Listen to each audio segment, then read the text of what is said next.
Hi there, this is Baksheeva, and we continue our beginners preparation and setup for the good technique foundation to be ready to play a song. So today we're going to talk about good left hand setup. The left hand, our regular 5 fingers are not going to be all numbered, so we do not give number to our thumb.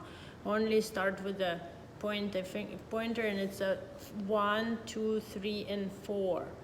1, 2, 3, 4.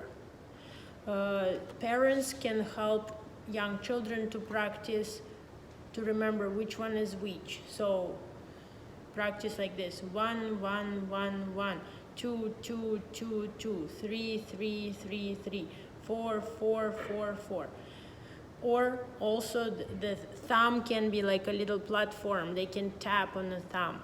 1, 1, 1, 2, 2, 2, 3, 3, 3, 4, 4, 4. And always try to keep this shape like a square, not bending this way like flat, but the nice and or rounded or square shape against the thumb. That's what we want on a string.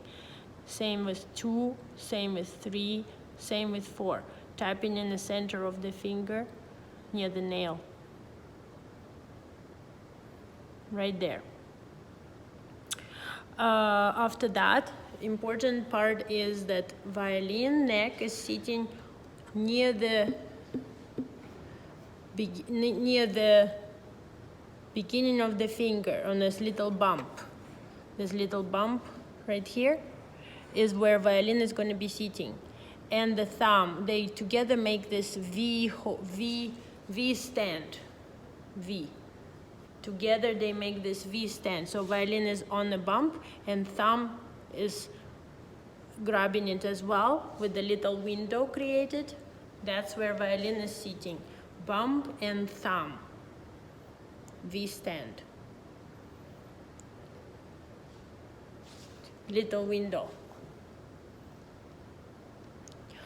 So after that, same kind of tapping going to take place on the E string. Tap, tap, tap, tap. Tap, tap, tap, tap on the stickers. Stickers are there for the fingers to tap on and to stand on. The first few months I spent deliberately on the left hand to find this perfectly straight shape and kind of hard unbendable wrist. For that we use even a pencil tied with a rubber band or scotch tape over the sweater or something to make it absolutely straight like that, unbendable. Because all the students without exception do that. And that's our biggest evil habit that prevents from playing in tune, prevents from reaching to other strings, to having freedom of the fingers, etc., etc. So we want to keep the wrist and the arm absolutely united and straight like that. Sitting on the bump, we create this straight arm. I call it a tree and a tree house. It's a little house made with fingers over the string. So, and each string needs that house to be delivered to different string. So from E string, then A, then D, then G. We have to rotate our elbow, using our elbow to change the strings. Under the E string, we do not see our elbow because it's under the violin. A string, elbow comes forward a little bit. I can see just partially my arm right here. On the D string, I see my elbow, and G, I see the whole arm and even space outside of my arm. So I do this exercise with them as well. I call it tick-tock, tick-tock, tick-tock. I can also call different strings and they will settle their fingers above the string. G, E, A, D, G, E, G. So the elbow gets full rotation like this, comes out, comes in. And each string will require its sound. So they learn how to differentiate between the strings. That way, I have perfectly prepared fingers to be above the string and ready to go for each string. See? Each string, I take my hand to it. String is not coming to my hand. I have to take my hand to the string. And that's constant movement and adjustment. I adjust according to the string. That will take some time. That is not happening right away. And obviously thumb is also going to adjust. Thumb is not staying like this permanently. It's also going to be moving together with the arm. Basically everything is kind of a little bit locked and unified. E, A, D, G. That's like that. So the next step is this exercise. And I give them, most of the students, I give these exercises for the fingers. So they can start tap, tap, tap, lock. Lock with your thumb. That kind of lock when they squeeze together. Tap, tap, tap, lock. Two, two, two, lock. Lock means squeezed and cannot move, cannot be easily removed from the string. Tap, tap, tap, lock, tap, tap, tap, lock. And listen for the sound. Strong fingers doing good tapping. You can hear it. That was E string, so we have to change for A. Tap, tap, tap, lock. 2, 2, 2, lock. 3, 3, 3, lock. 4, 4, 4, lock. And we do that on every string, so they can fingers become independent. They can easily respond to we call in the numbers. 4, 1, 2, 3, 4, 4, 3, 2, 1. 4, 2, 3, 1, 2, 3, 1, 4. So they kind of like marching feet. They marching, marching. Lift high and tap. Lift and tap. Lift and tap. Lift and tap. Our goal is to develop strong, independent marching fingers. And not bendy, bendy and all that. So beginners have all that kind of hand.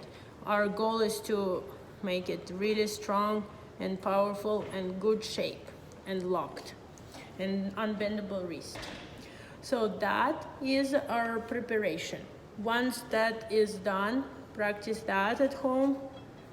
They know which finger is which, they know which string is which sticker, first sticker, second, third, and fourth. We do not change it around, not at this stage.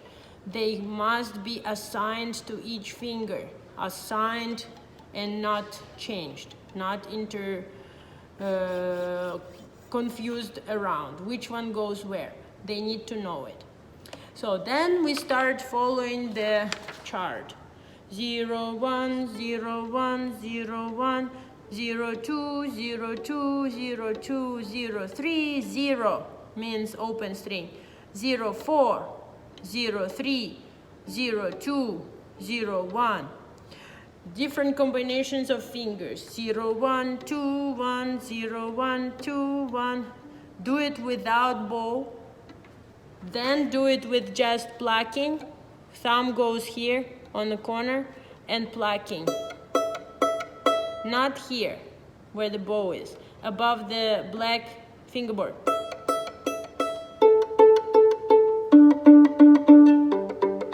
And go like this. 0, 1, 0, 2, 0, 3, 0, 4, 0, 1, 2, 1, 0, 1, 2, 1, 0, 1, 2, 3, 2, 1, 0, 1, 2, 3, 2, 1, 0. Why do I ask at this stage to pronounce loudly or quietly with their mouth, because they need to line the thought of finger work versus the sound, and that they go one after the other, the flow of the notes, the flow. First they have to verbalize it, then it actually starts flowing in their head without verbalizing. So they need to learn to initiate, to be the leader of their own playing, to be the boss of their own playing. That's why I ask them to look on the music. Please make sure you have music stand for them at home, because it's important to stand and to see this on the level of your eyes. Music stand looks like this, right? Right here. Child has to look at it and see it on the music stand on the same level of their eyes, so they don't bend down and have a bad posture and bad for their neck and back and everything, and will create problems in their playing. So music stand is very important. So once they do that, they can look and say 0, 1, 2, 3, 4, 4, 3, 2, 1, 0 on every string. 0, 1, 2, 3, 4, 4, 3, 2, 1, 0. They pronounce it and lead their own playing that way, and learn to read and play. Read and play. Okay? Make sure that our arm remains flat and we adjust it for every string, as I explained before. We'll have to keep reminding them about this until they get used to it. So that brings us to the next step. The final step is the bow. 0. Stop your bow. Find the finger. 1. Find the finger. 2. Find the finger. 3. 4. Stop. Off.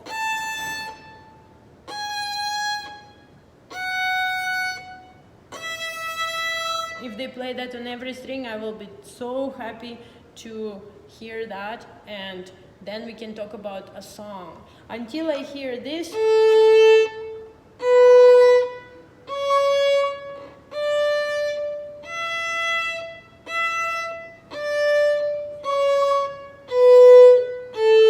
on at least few strings, I cannot give them a real song to play, because they will be struggling with all these steps, and they'll find it too hard to play a song if they're not ready for it. Even a simple song like Mary Had a Little Lamb will be a lot of work of both hands.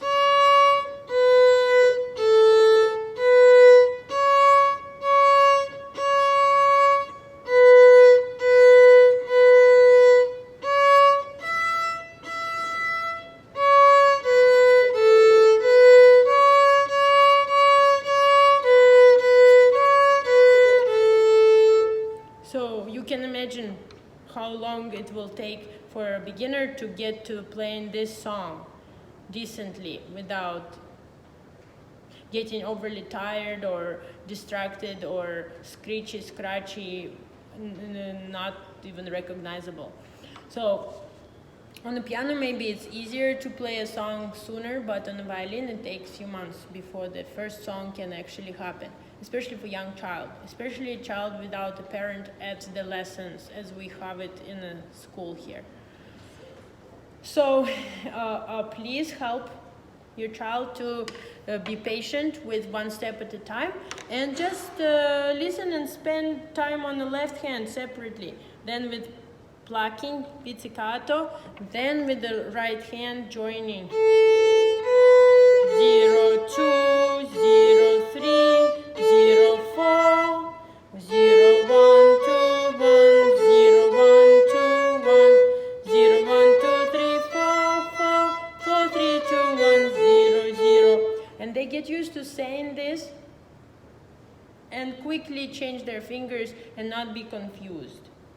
Then next step will be a little song, And these exercises can still be useful for warm-up, for later day practice of the left hand. We still continue practicing our hands separately, open string exercises and left hand exercises for a while, until the hand is settled and all the correct technique is taking place. Another also problem difference between the piano and violin is that violin players need to leave their fingers on the string, and piano don't. Piano play like this, one at a time, lift, boom. And violin play like this. We leave our fingers on the string. The last finger making sound. These ones are not. Now I lift this off. Now third finger is making sound. The last finger on the string is making the sound. So we do not need to lift them if we're coming back to them. It's extra work, so we leave them on the string. This kind of tricks we have to learn little by little, and especially people who play piano and violin, they have to get used to it, the difference. And then every string, little scales.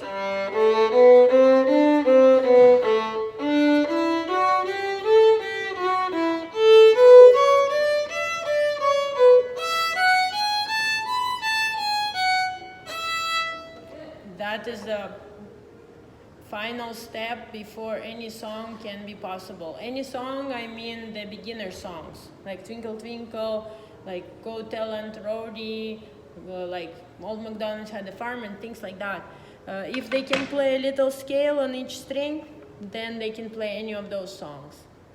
Thank you very much, and I will be recording once each of these songs for your reference next couple days. Thank you very much, and any questions, I'm here for you. Good luck.